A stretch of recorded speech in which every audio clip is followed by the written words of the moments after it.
আল্লাহ পাক পবিত্র কোরআন কারীমের মধ্যে সূরা হজের 37 নম্বর আয়াতে বলেছে, নাল ইয়ানালুল্লাহু লিহুমা ওয়ালা দিমাউহা ওয়ালাকিন ইয়ানালুত তাকওয়া মিনকুম। আল্লাহ তাআলার দরবারে তোমাদের কুরবানি পশুর গোশত ও রক্ত কিছুই পৌঁছাবে না, তবে তার কাছে পৌঁছাবে তোমাদের মনের তাকওয়া। অর্থাৎ আমরা যে কুরবানি করি, আল্লাহ পাক আমাদের সেই কুরবানি পশুর গোশত ও রক্ত কিছুই চাই, বরং তিনি আমাদের কাছে একটাই জিনিস চাই, সেটা হলো আমাদের আন্তরিকতা।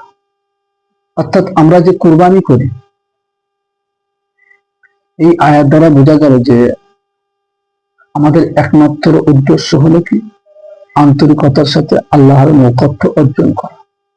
অর্থাৎ আমরা যে কুরবানি করি, সেই কুরবানি একমাত্র উদ্দেশ্য হলো কার জন্য? আল্লাহর উদ্দেশ্য।